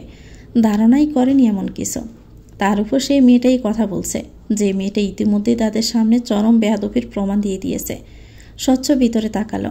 4 জন মেয়ের দিকে তাকিয়ে থেকে না দমে বলে উঠল, আপনাদের মধ্যে সুহাকে? সুহা স্বচ্ছর সামনে সোজাসুজি দাঁড়ালো। ব্রুসি উত্তর করল, এখানে 4 জনের নামই সুহাইবা। 4 জনই সুহা। আপনি কোন সুহার খোঁজ করছেন? স্বচ্ছ কপাল কুঁচকায়। 4 জনের নামই সুহা হয় নাকি? বিশ্বাসযোগ্য? বিরক্ত হয়ে বলল, 4 জনের নাম কখনো সুহা হয়? ফাজলামো করছেন আপনি? সুহা দ্বিগুণ বিরক্তি নিয়ে বলল, ফাজলামি কেন করব? আপনার সাথে আমার ফাজলামির কোনো সম্পর্ক নাকি? স্বচ্ছ সরু শ্বাস ফেলল। মেয়েটা তখনকার ওড়না নোংরা করার জন্য প্রতিশোধ নিচ্ছে ভেবে ভদ্রতার সঙ্গে বলল, দেখুন আপু, আপনার ওড়না আর বিছানা চাদর নষ্ট করার জন্য সরে বলছে, কিন্তু এখানে সুহাকে তা দয়া করে বলুন, আমার জানাটা প্রয়োজন। সুহা সবার দিকে ফিরে আবারও বলল, এই বাসায় যারা যারা থাকে তারা সবাই সুহা। আপনি ওদের নাম জিজ্ঞেস করুন, ওরাই বলবে। স্বচ্ছ ছোট ছোট চোখে তাকিয়ে সবার দিকে। যে মেয়েটাকে তখন লাল শাড়ি পরা অবস্থায় দেখেছিল অর্থাৎ নিতুকে দেখে বলল, এই আপনি তো সেই মেয়েটা যে মিথ্যে বউ সাজলেন তখন। নিতু মিনমিনে স্বরে বলল, সঙ্গে সঙ্গেই প্রশ্ন ছড়ল, আপনার নাম সুহা? হ্যাঁ। সচ্চর বিশ্বাস হলো না, তবুও জিজ্ঞেস করলো, সত্যি সবার নাম সুহা? নিতুর পাশে থাকা আরেকটা মেয়ে উত্তর দিল, হ্যাঁ সবাই সুহা, আরেকজন ভেতরের রুমে ঘুমাচ্ছে, তার নামও সুহা। সচ্চর মনে হলো যে ভিতরের ঘরে ঘুমাচ্ছে সেই বোধহয় সত্যিকারের সুহা, ঘুমানোর নাম করে হয়তো লুকিয়ে আছে। সঙ্গে সঙ্গে বলে উঠল, তাকে আমি দেখতে চাই, একবার ডেকে দিবেন প্লিজ? সুহা বিরক্ত গলায় বলে উঠল, ডাকা যাবে না, সে ঘুমালে 1000 জন ডাকলেও সে ওঠে না। মিথ্যে কথা বলছেন, আমার মনে হচ্ছে আপনারা সবাই মিথ্যে বলছেন। হতেই পারে যে আসল সুহা লুকিয়ে আছে ঘুমানোর নাম করে। সুহার পেট ফেটে হাসি আসলো, তবুও মিথ্যে রাগ দেখিয়ে বলে উঠল, কোনো মিথ্যে নাই রে ভাই, সে সত্যি ঘুমাচ্ছে, আপনি আবার যান তো। স্বচ্ছ রেগে গেল, নাক লাল করে সুহাকে বলে উঠল, চুপ করুন বেয়াদব মেয়ে, আপনার সাথে কথা বলছি, আপনি যে মিথ্যে বলছেন তা আমি জানি। হয় ওকে ডেকে এখানে আনবেন, নয়তো আমি নিজেই যাব, দেখবো সুহাসিনী কিনা। সুহা কোমরে হাত রাখে, স্বচ্ছকে কোনোভাবেই বাসায় ঢুকতে দিবে না, এমনভাবে ওর সামনে সরাসরি দাঁড়ায়, আঙ্গুল উঁচিয়ে বলল, আপনার উদ্দেশ্য তো ভালো ঠেকছে না ভাই, বাসায় 5-5 জন যুবতী মেয়ে, হতে পারে আপনি খারাপ কিছু করার উদ্দেশ্যে এসব পাও নাটক শুরু করেছেন। চুপ মেয়ে, আমি আমার বউকে খুঁজছি। সুহা কিছু জানে না এমন ভাব করে বলল, কে বউ? স্বচ্ছ রেগে গেছে, চোখ মুখ দেখেই তা বোঝা যাচ্ছে। টান টান স্বরে উত্তর দিল, আপনাদের 5 জনের মধ্যেই একজন, কিন্তু পরিচয় দিচ্ছেন না। সুহা বলে, এখানে কাউকে দেখে মনে হচ্ছে অবিবাহিত। স্বচ্ছ জেদ ধরা ভালো কেনাই বলল, কিন্তু আমার বউ এই বাসাতেই থাকে, এটুকু আমি জানি, এখন আমার বউকে আমার সামনে হাজির করবেন ব্যাস। আচ্ছা মুশকিল তো ভাই, কোনো বউটাও নেই এই বাসাতে, আপনার আব্বা আম্মা কোথায়? রাত দুপুরে বাসায় এরকম বিরক্ত করলে তো আমাদের সমস্যা বলুন, এ বাসায় তো তাহলে আর থাকা যাবে না নিরাপদে আর। স্বচ্ছর ইচ্ছে হলে মেয়েটাকে একটা থাপ্পড় দিতে, রাগ হচ্ছে তার, দমকে বলে উঠল, চুপ করুন বেয়াদব মেয়ে, বলছি না আপনার সাথে কথা বলতে ইচ্ছুক না, এত বেশি বকবক করেন কেন? ভালোই ভালোই বলুন সুহাসিনী কোনটা, না হলে আমি নিজে আপনাদের বাসা থেকে বের করে দিব। আকস্মিক অপমানে সুহার নাক মুখ লাল হয়ে গেল, তাকে এভাবে বলতে পারলো স্বচ্ছ, এভাবে? বাকি 3 জন বান্ধবী তার এমন অপমান দেখে সাফা হাসছে, আর সুহা পুলছে। দ্রুত মোবাইলে স্বচ্ছর নাম্বারটা খোঁজ করে সুহা, ফোন দিয়েই বলে, আসসালামু আলাইকুম আঙ্কেল, আপনাদের ছেলে কি শুরু করেছে বলেন তো? প্রথমত ছাদে কাপড় শুকাতে দিয়েছিলাম, গিয়ে দেখি আপনার বেয়াদব ছেলে আমার সাদা ওড়নায় হলুদ দাগ ফেলে দিয়েছে, ধোয়া বিছানা চাদরটাও নোংরা করে দিয়েছে, এখন শুরু করেছে অন্য নাটক, মেয়ে দেখে বউ খোঁজা শুরু করেছে। কী সব আবল তাবল কারখানা বলেন তো, আমরা তো আর এই বাসায় থাকতে সেফটি ফিল করব না আঙ্কেল। আকস্মিক ছেলের নামে এমন বিচার পেয়ে স্বচ্ছর বাবা হতবিব্বল, ছুটতে ছুটতে লুঙ্গি পরা অবস্থায় ছুটে নিচে এলো নিচতলায়। ছেলের হাত শক্তপোক্তভাবে ধরে টানতে টানতে বললেন, কি শুরু করেছ? তোমার জন্য কি এখন শান্তিতে ঘুমাতেও পারবো না স্বচ্ছ? স্বচ্ছ মুখ ভার করে উত্তর দিল, টানছো কেন এভাবে? তাহলে স্বেচ্ছায় চলো। স্বচ্ছর বাবা তবুও ছেলের হাত ধরে টানতে টানতেই নিয়ে যাচ্ছেন। স্বচ্ছ ছোট বাচ্চার মতো বাবার হাত ধরে যেতে যেতে জেদ ধরেই বলল, যে মেয়ের সাথে আমার বিয়ে হয়েছে সে কোথায়, তাকে এনে দাও। স্বচ্ছর বাবা ছেলেকে সিঁড়ি দিয়ে উপরে টেনে উঠাতে উঠাতে বললেন, বাসায় চলো, অযথা জেদ করো না স্বচ্ছ। এটা অযথা জেদ? অবশ্যই। স্বচ্ছ ফোঁস করে শ্বাস ফেলে বলল, আমার ইচ্ছে হচ্ছে এখন আম্মুকে তোমার থেকে লুকিয়ে রাখি, তাহলে বোধহয় তুমি আমার অনুভূতিটা বুঝতে। স্বচ্ছর বাবা এবারে ছেলের দিকে তাকালো, গম্ভীর গলায় বলল, যখন 4 বছর আগে চলে গিয়েছিলে তখন অনুভূতিটা কোথায় ছিল তোমার? স্বচ্ছ বাসায় ফাঁড়ে খেয়ে বলে, তখনকার কথা বাদ দাও আব্বু, এখন আমি আমার বউকে দেখতে চাই। নিজের রুমে যাও, তোমার বউ বলেছে সময় হলে সে নিজেই তোমার সামনে এসে ধরা দিবে, আমরা তো আর তার কথার উপর জোর করতে পারি না, তাই না? এখন যাও ঘুমো। স্বচ্ছ বাবা থেকে এমন কথা শুনে চুপসানো মুখে বলল, ঘুম আসবে? ঘুম আসার পথ রেখেছো তোমরা? এক অসহায় পুরুষের উপর তোমরা এইভাবে নির্যাতন করছো আব্বু। স্বচ্ছর বাবা চাপা হাসল, যাতে ছেলে না দেখে। দরজা লাগিয়ে যেতে যেতে বলল, আমরা কিচ্ছু করছি না, তুমি যা করছো তারই ফল এটা। স্বচ্ছ রুমে ঢোকা মাত্রই দেখতে পেল 2 জোড়া চোখ, যা কিনা তার অপদার্থ বন্ধুদের। উদ্গ্রীব হয়ে সেই আসে, সে আসা মাত্রই সঙ্গে সঙ্গে প্রশ্ন করল, কিরে দেখা হলো বাবির সাথে? স্বচ্ছ আফসোসের সঙ্গে বলে উঠল, হলো না। আবির আর সাদাব দুজনই আগ্রহের সঙ্গে জানতে চাইল, কেন, বাবি কি বাসায় নেই? আছে, কিন্তু দেখা দিল না। ওরা আবারও শোধালো, মানে? স্বচ্ছ এবারে পুরো কাহিনী খুলে বলে। আবির তা শুনে হাহুতাশ করতে করতে বন্ধুর পিঠে হাত বুলিয়ে বলল, সমস্যা নেই দোস্ত, বাবির হাতের ছবি আছে না তোর কাছে? আমরা হাত দেখে খুঁজে বের করব কোনটা ভাবি। আর হ্যাঁ, এই বুদ্ধি দেওয়ার জন্য ট্রিট হিসেবে কি দিবি তা চিন্তা করিস না, ভাবি বাদে বাকি 4 জন থেকে একটারে আমায় দিলেই হবে। সাদাব দুষ্ট হেসে বলল, ও ঝগড়ুটে কিন্তু আমার। স্বচ্ছ রাগে দাঁত কিড়মির করে রুম ছেড়ে বেলকুনিতে যেতে যেতে সাদাফের পেটে একটা লাথি বসিয়ে বলে গেল, তোর শালা আজীবন একাই ঘুমাতোরা, তোদের দিয়ে কিচ্ছু হবে না। বেলকুনিতে এসে স্বচ্ছ সিগারেটটা আগুন ধরালো, ঠোঁটে গুজে কল দিল সুহাকে। রাগ, বিরক্ত, ব্যর্থতা সব অনুভূতির মিশ্রণ কাজ করছে, যার দরুন সুহা কল তোলা মাত্রই স্বচ্ছ বলে উঠল, সুহাসিনী, গোল খাওয়াচ্ছ আমাকে? সুহা কিছু জানে না এমন ভাব করে বলল, কিসের গোল? উত্তরটা পেয়ে স্বচ্ছ রাগ বাড়ল বই কমল না, দাঁতে দাঁত চিপিয়ে বলল, জানো না? সুহা ফোনের অপর প্রান্তে নীরবে হাসে, বুঝতে না দিয়ে বলল, না তো, কিসের গোল বলুন তো? স্বচ্ছ এবারে রাগের সহিত বলল, ফাজলামো করছ? কখনো শুনেছ একই বাসায় 5 জনের নামই একই হতে? নাম একই যদিও হয়, বউ তো আর সবার নয়। অতটা মরিয়া হলে খুঁজে বের করো নিজের বউকে। তুমি খুব অ্যাটিটিউড দেখাও সুহাসিনী। সুহা হেসে বলল, এটাকে অ্যাটিটিউড বলে না অস্বচ্ছ সাহেব। তাহলে দেখা করো। দেখা করতে এতটা মরিয়া কেন? দেখা হলে কি এমন কাজ করবেন শুনি? স্বচ্ছর আগে দাঁত কিড়মিড় করতে করতে বলে, প্রথমত তোমার প্রেমিককে মারার জন্য হাত নিষ্পিস করছে, সে কাজটাই সারব প্রথমে। সুহার হাসি পায়, তবুও বলল, আমার সাথে দেখা করে আমার প্রেমিককে মারবেন কিভাবে? সেরকম হলে আমার প্রেমিকের সাথে দেখা করুন, কাহিনী সলভ। স্বচ্ছ এবার চুপ থাকে। অসম্ভব রাগ লাগছে তার, কেন লাগছে জানা নেই, তবে রাগে হাত পা নিষ্পিস করছে। মুখ ভর্তি সিগারেটের দোয়া বাহিরে ছুড়ে দিয়ে অনেকটা ক্ষণ চুপ থাকে সে। সুহা চুপচাপে নীরবতাকে উপভোগ করে। অবশেষে অনেকটা ক্ষণ পর বলে, সিগারেটের গন্ধ আসছে, চুপচাপ বসে বসে কি এসবে টানেন নাকি? যাই হোক, ঘুমাবো। আপনার সিগারেটের গন্ধে ঘুমাতে পারবো না, দয়া করে ফেলে দিলে খুশি হব মিস্টার অস্বচ্ছ। সকালে ঘুম থেকে উঠতে হবে তো আমায়, তাই শুভরাত্রি। সুহা কল রেখে দেওয়ার পরেও স্বচ্ছ সিগারেট ফেলল না, বরং সিগারেটের সংখ্যা এখন 3য়তে এসে পৌঁছেছে। স্বচ্ছ নীরবে যখন নিকোটিনের ধোঁয়ায় মগ্ন, ঠিক তখনই মেয়েলি কণ্ঠে কান ভেসে এলো, চাই না ছেলে তুমি অন্য কারো হও, পাবে না কেউ তোমাকে তুমি কারো নও। চাই না ছেলে তুমি অন্য কারো হও, পাবে না কেউ তোমাকে তুমি কারো নও। তুমি তো আমারই, জানো না এ হৃদয় তোমারই। তোমাকে ছাড়া আমি বুঝি না কোনো কিছু যে আর, পৃথিবী জেনে যাক তুমি শুধু আমার। স্বচ্ছ শুনে এক ধ্যানে হাতে সিগারেটটা অসম্পূর্ণ রেখেই ফিসে ফেলে পায়ের তলায়। বিড়বিড়িয়ে বললাম, এই নাকি তার ঘুমানোর নমুনা? বেয়াদব মেয়ে, ইচ্ছে করে আমায় ঘোরাচ্ছে। কি ভেবেছে স্বচ্ছ সামান্য একটা মেয়েকে খুঁজে বের করতে পারবে না? খালি খুঁজে পাই, স্বচ্ছকে জ্বালানোর মজা হাড়ে হাড়ে বোঝাবো। স্বচ্ছ, আবির আর সাদাব 3 জনেই বর্বর এসে বাসার সামনের মোড়টায় বসে আছে। দৃষ্টি স্বচ্ছ রুমের ঠিক নিচের বেলকনিটাতেই, অথচ যে কারণে তারা 3 জনে মিলে বেলকনির দিকে তাকিয়ে আছে তাহার দেখা কিছুতেই মিলছে না। তারপর অনেকটা সময় পরে গিয়ে বেলকনিতে দেখা মিলল এক যুবতী মেয়ের। ফোলা ফোলা চোখ আড়মোড়া ভেঙে বসে পড়ল একটা টুলে। স্বচ্ছ মনোযোগ দিয়ে দেখে মেয়েটাকে। কাল সে 4 জনের মধ্যে এই মেয়েটাকে দেখেনি। কোনোভাবে কি এই মেয়েটাই সুহাসিনী? ঘুমের অজুহাত দিয়ে লুকিয়েছিল কি মেয়েটা?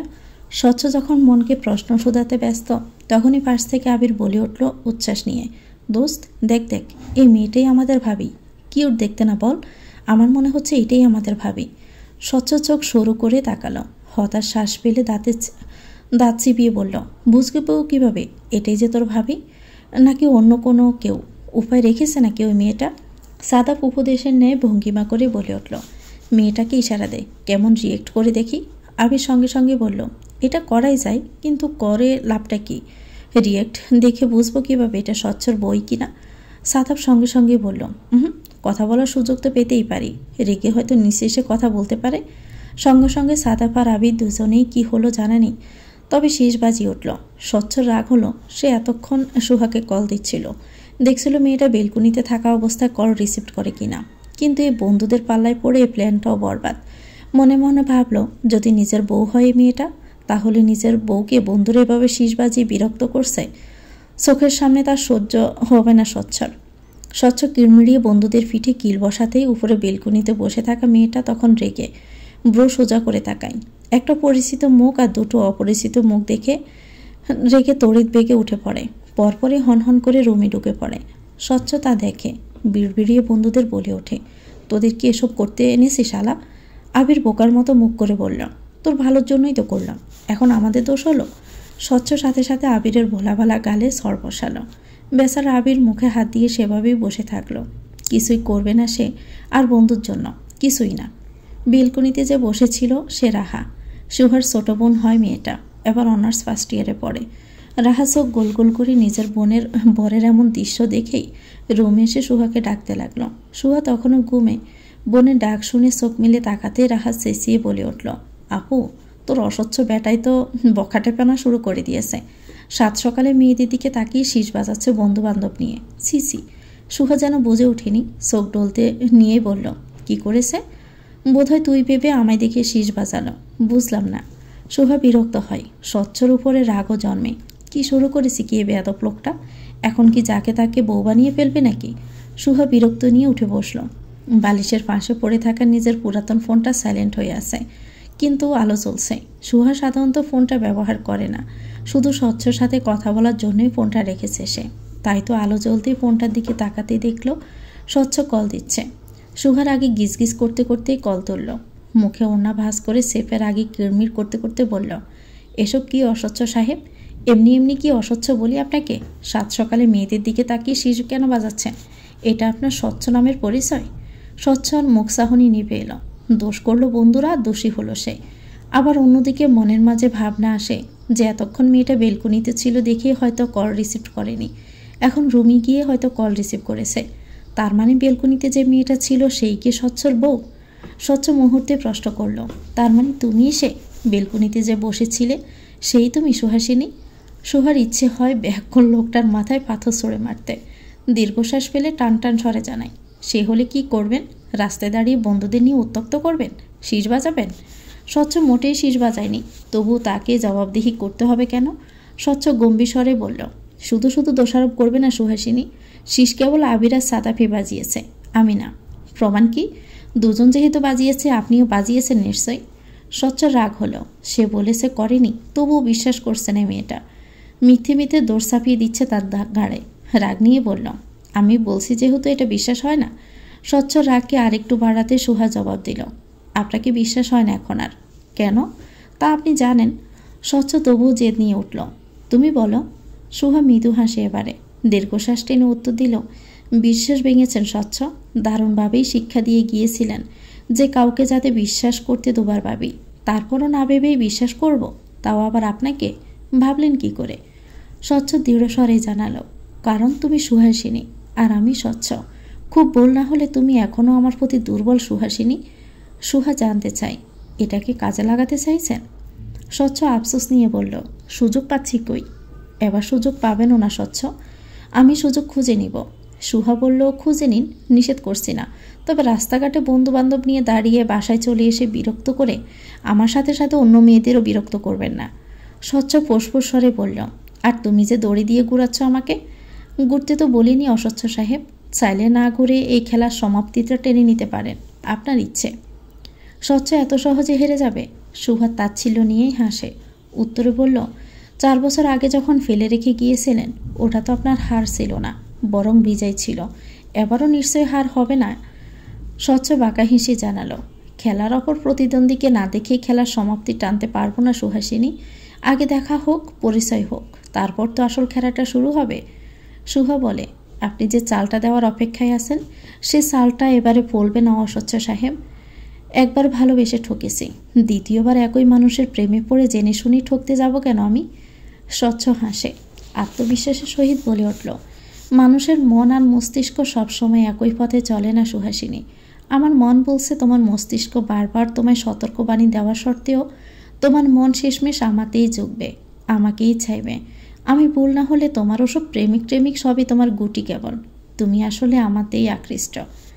সুহা মেনে নেয় না, বিপরীতে স্বচ্ছকে জবাব দেয়, একটু বেশি কনফিডেন্স না আপনার? দেখা গেল শেষ মুহূর্তে আপনার সব কনফিডেন্স ভেঙে চুরমার হয়ে গেল। একটা উপদেশ দিই, এত বেশি ওভার কনফিডেন্স রাখবেন না, পরে কিন্তু কষ্ট হবে। কথাগুলো বলেই ফোন রাখল সুহা। স্বচ্ছ ঠোঁটে ঠোঁট চেপে তাকায় সে একই বেলকনিতে। বিড়বিড় স্বরে বলল, আমায় কষ্ট দিয়ে তুমি সুখে থাকবে সুহাসিনী? আমি হতে দিব, যেভাবেই হোক। তোমাকে আমি আমার জন্য মরিয়া তো বানাবই ডিয়ার, জাস্ট ওয়েট। স্বচ্ছ, সাদা, আবির আর নিধি 4জনই সকালে ব্রেকফাস্ট সেরে বিল্ডিংয়ের গেটের সামনে চেয়ার পেতে বসে আছে। উদ্দেশ্য ওই 5 জন মেয়ে যারাই বাহিরে যাবে সবাইকে আটকিয়ে হাত চেক করা। মোবাইলে সুহার পাঠানো সেসব হাতের ছবির সাথে মিলিয়ে দেখবে কোনটা সচ্ছর বউয়ের হাত। হলো তাই প্রথমেই নামলো নিতু। গেট বেরোনোর আগে 4 জন মিলে তাকে নাস্তানাবুদ বানিয়ে হাত চেক করেছে, তারপর ছেড়ে দিয়েছে। নিতুর ঠিক মিনিট 2 পরে বাসা থেকে বেরিয়ে হয়েছে সুহা। নিতু যখন ছাড়া পেল ঠিক তখনই কল করে সুহাকে বলল, কি আশ্চর্য দোস্ত, তোর অস্বচ্ছ বেটায় কি শুরু করেছে? এখন শুরু করেছে হাত চেক করা। সুহা কলে শুনছিল কথাটা। ফোনটা কানে নিয়ে গেট ফিরিয়ে যেতে সামনে এলো আবির। অত্যন্ত বিনীত স্বরে বলে উঠল, আপু দয়া করে আপনার হাতটা একটু দেখতে পারি আমরা? প্লিজ আপু, আমাদের একটু হেল্প করুন আপনার হাতটা দেখিয়ে। সুহা ফেল করে তাকালো। আবিরের বাম হাতে দেখতে পেল মোবাইল, যাতে দেখা যাচ্ছে সুহার পাঠানো সেই হাতের ছবিগুলোই। সুহা দীর্ঘশ্বাস পেলে বুঝলো এরা হাতের ছবি মেলানোর মেশনে নেমেছে, কিন্তু বুঝে উঠল না সে হাত দেখাবে কিনা। এখন যদি হাত দেখাতে ভনিতা করে তাহলে নিশ্চয়ই সন্দেহ করবে 4 জনেই। আশ্চর্য, কি যে শুরু করেছে পাগল লোকগুলো। চিকন একটা মেয়েলি হাত, স্বচ্ছ আর চোখে দেখল জামার আড়ালে থাকা সুহার হাতটা। সুহা এখনো আবিরের সামনে হাত মেলে দেয়নি, তবে যেভাবে আছে সেভাবেই স্বচ্ছ দেখল। ছবির হাতের সাথে মেলাতে পারল না যেন। অবশ্য ওভাবে আর চোখে দেখে বোঝা যায়। স্বচ্ছ ছোট শ্বাস ফেলতে আবির আবারও সুহার হাত দেখার উদ্দেশ্য নিয়ে বলে উঠল, আপু আমরা আসলে একজনকে খুঁজছি, দয়া করে আমাদের সাহায্য করুন, আপনার হাতটা দেখান প্লিজ। সুহা তখনও কানে ফোন চেপে দাঁড়িয়ে আছে। আবিরের কথা শুনে মহা বিরক্ত হয়েছে এমন ভাব করে অবশেষে বলল, জ্যোতিষী নাকি আপনি? হাত দেখে মানুষ খুঁজে বের করতে পারেন? আবির সাদাব স্বচ্ছ আর নিজে 4 জনে বুঝে নিল এই মেয়ে তেড়ামি দেখাবেই। স্বচ্ছ বিরক্ত হয়। এই মেয়েকে বেশিরভাগ হাত দেখাতে বললে নির্ঘাত ভাব বেড়ে যাবে, খুব মুখ চালাবে তখন।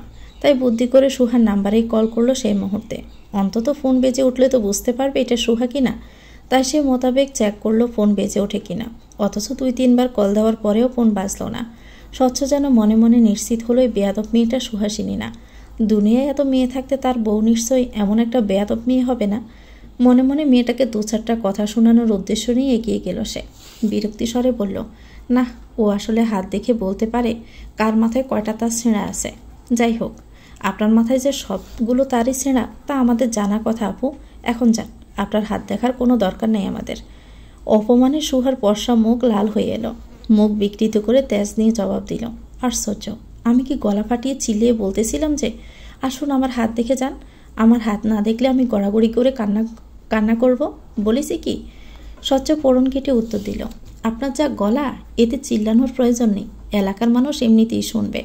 সুহা দাঁতে দাঁত চেপে উত্তর করল, আর আপনাদের যা চরিত্র তাতে আমি এতটুকু অন্তত বুঝেছি, মেয়েদের বিরক্ত করা ছাড়া আর কোনো কাজকামই নেই আপনাদের।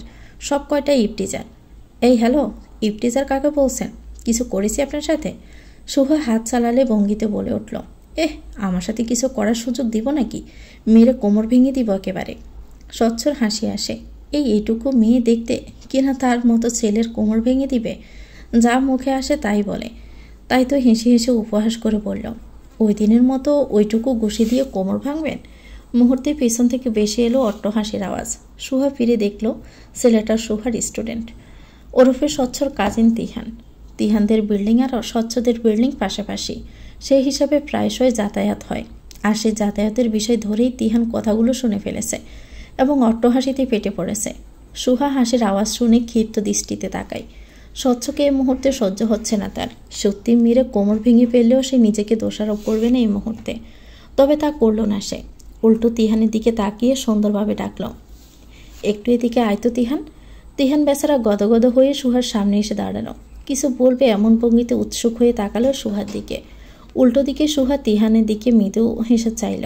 তারপর স্বচ্ছর উপর জন্মানো রাগটা এক নিমিষে ঝেড়ে ফেলল তিহানের সফেদ গালের উপর। এক মুহূর্তে চড়ের আওয়াজে বাসলো সবার কানে। তিহান বেচারা তখন বুঝেই উঠতে পারেনি তার সাথে কি হয়েছে। হতবিহ্বল দৃষ্টিতে গালে হাত রেখে সুহার দিকে তাকাতেই সুহা বলল, এবার বলতো তিহান, ওইটুকুই নাকি বল আছে আমার হাতে? তিহানের গাল জ্বলছে। এই সুহা আপু তাকে সর মেরে পড়া শিখায় বারবার। তাই বলে সবার সামনে সর বসাবে তার গালে? মুখ কালো করে গালোভাবে হাত রেখে তিহান জবাব দেয়, বল আছে আপু। সুহা হেসে বলে, গুড। যদিও আমি ভদ্র মেয়ে, হাত উঠাতাম না সবার সামনে, কিন্তু এদেরকে প্রমাণ দেখাতেই উঠালাম। Don't mind. পর মুহূর্তে আবার স্বচ্ছদের উদ্দেশ্যে বলে গেল, আর শুনুন, নেক্সট টাইম মেয়েদের বিরক্ত করবেন না এভাবে, ফল কিন্তু ভালো হবে না, বুঝলেন? কথাগুলো বলেই হনহন করে চলে যায় স্বচ্ছদের সামনে দিয়েই। আবির, সাদাব, নিধি তখনও বোকার মতো তাকিয়ে আছে, আর তিহান গালে হাত বোলাচ্ছে। সাদাব তিহানের কাঁধে হাত রেখে স্বচ্ছকে বলে উঠল, কি সাংঘাতিক মেয়ে স্বচ্ছ, কোনোভাবে যদি এ মেয়ে তার বউ হয়, ও মাই গড, দিনে রাতে মেরে মেরে সব হাড্ডি নরম করে ফেলবে তোর। তিহান মিনমিন করে তাকিয়ে থাকে, মনে মনে বলে, বউ হওয়ার কি আছে, অলরেডি এই সাংঘাতিক মেয়ে স্বচ্ছবাইয়ের বউ হয়ে আছে, শুধু স্বচ্ছবাইয়েই তো জানে না। স্বচ্ছ যদিও তিহানের মনের কথা পড়তে পারল না, তবে এগিয়ে এসে তিহানের দিকে সে বলে উঠল, ছাগল কোথাকার, তুই না পুরুষ মানুষ, মেয়েদের হাতে একটা সর খেয়ে এমন ভেড়ার মতো করছিস কেন, যেন গালের হাড়টি বাঁকা হয়ে গেছে। তিহান বোকা বোকা স্বরে উত্তর দিল, ভাইয়া, গালের মাংস জ্বলছে এখনো আমার, দোষ করলে তুমি আর শাস্তি পেলাম আমি। আপু আমার সাথে অন্যায় করলো, এটা সবসময় আমারে এমন মারে আপু। নীতি কৌতূহল নিয়ে জিজ্ঞেস করলো, কেমন আপু তোমার? আপু আমার টিচার, আমাকে পড়ায়, পড়া না পারলেই এভাবে সর বসায় গালে। তিহানের উত্তর পেয়ে সবাই হেসে ওঠে। নীতি হাসতে হাসতে বলে, এই মেয়ে যদি তোর বউ হয় তাহলে মেরে মেরে সোজা বানিয়ে ফেলবে ভাই, অ্যাজ এ স্টুডেন্ট হিসাবে ট্রিট করবে। কথাটা বলতেই নিধি হাসল। স্বচ্ছ গম্ভীর গলায় বলল, আমার বউ এত বেয়াদব হবে কি করে মনে হলো তোর? আমার বউ অতি ভদ্র, আমি যতটুকু জানি। নেহাত এখন সে অভিমানে অনুরাগে ফুলে আছে বলে একটু গোড়াচ্ছে, নয়তো বিয়ের আগে 1 মাস কথা বলে আমি এটুকুতে বুঝেছিলাম সে খুবই ভালো মেয়ে। আবির গলা নামিয়ে বলল, শিওর তুই? আমার কেন জানি মনে হচ্ছে এই মেয়েই তোর বউ। স্বচ্ছ জবাব দিল, এই মেয়ে আমার বউ হলে আমি যখন কল দিলাম রিং হলো, ওর হাতে তো ফোন ছিল, তবুও আওয়াজ হলো না, রিং বাজলো না, তাহলে? সাদাব সঙ্গে সঙ্গে নিশ্চিত হলো এমন ভঙ্গিতে বলে উঠল, যাক, তাহলে চিন্তামুক্ত যে এই মেয়ে আমাদের ভাবি না। সময়টা সন্ধ্যার অনেকটা পরের, আকাশে আধা চেয়ে এসেছে তখন, প্রকৃতিতে শীতল হাওয়া। সুহা বেলকুনিতে বসে হাওয়া উপভোগ করছিল, গিটারে টুংটাং সুর ওঠাচ্ছে, কিন্তু বেলকুনির আলো জ্বলছে না। স্বচ্ছ সুদূর থেকে তাকিয়ে তাকিয়ে দেখছিল সে বেলকুনিটাই। যখনই এক মেয়েলি ছায়া বুঝে উঠল তখনই বুকের ভিতর কেমন করলো যেন, মনে হলো এটাই সুহা, এটাই সে সুহাসিনী, বোধহয় হাতে গিটারও। স্বচ্ছ দূর থেকে ছায়া দেখল, কিন্তু সুর বেশি আসছে না। চায়ের টং দোকানটা থেকে চায়ের কাপ যখন ঠোঁটে ছোঁয়ালো, ঠিক তখনই তার ফোনে কল এলো। স্বচ্ছ বেলকুনিতে দৃষ্টি নিবদ্ধ রেখে কল তুলল। ওপাশ থেকে কেউ বলল, এখন কি দিনরাত এ বেলকুনিতে নজর রেখে কাটাবেন অস্বচ্ছ সাহেব? কী সব পাগলামো এসব? স্বচ্ছ চায়ের কাপে চুমুক দেয়, বুঝে নেয় যে বেলকুনির মেয়েটাই সুহাসিনী, তাকে রাস্তার ল্যাম্পপোস্টের আলোতে দেখিয়ে হয়তো কল দিয়েছে। স্বচ্ছ কিছু সময় পর উত্তর দিল, সারাদিন অনেকগুলো কল করা হয়েছিল তোমায়, রেসপন্স করনি কেন?